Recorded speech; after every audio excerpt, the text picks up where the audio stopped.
Hello friends, so as many of you may imagine, etymology, and specifically these weekly videos, well, they don't pay the bills. Making them is definitely a hobby and not a job, and probably always will be, and that's fine, and frankly, makes them more fun to make. So if etymology isn't my job, then what is? Well, I'm a soldier.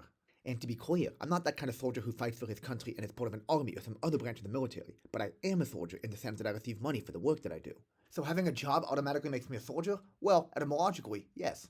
The word comes through Middle English from the Old French soldier, which specifically meant mercenary, that is, foreigner hired to fight in an armed conflict. From soldier, our modern word soldier comes from the Latin soldarius, and that's where things get interesting. A soldarius was literally someone who earned a solidus, which was a gold coin used in the late Roman Empire. It was first introduced in limited form by the Roman Emperor Diocletian as part of the Edict on Maximum Prices in 301 AD, which sought to stabilize Roman coinage after the tumultuous so-called crisis of the 3rd century that had plagued the empire's economy over the previous decades. It was made into the official solid gold coin of the Roman Empire by the Emperor Constantine 11 years later, in 312, at which time it was also used to pay members of the Roman army. And, by the way, one theory is that with all these solidi that these soldiers earned in exchange for their service in the military, they were able to go buy some salt. Apparently, back then, salt was quite valuable, and soldiers who were worth their salt, so to speak, had to accumulate a hefty salarium, or salt stipend, to be able to buy some.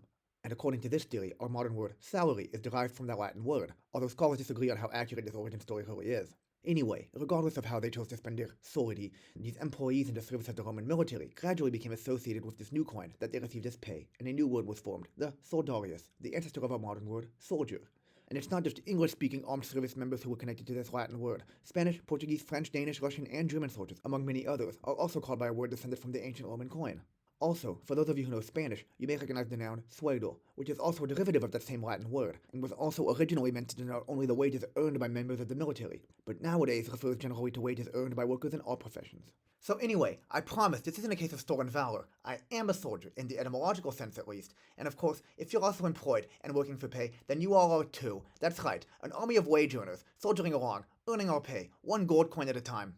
Or something like that. In any case, thanks for watching.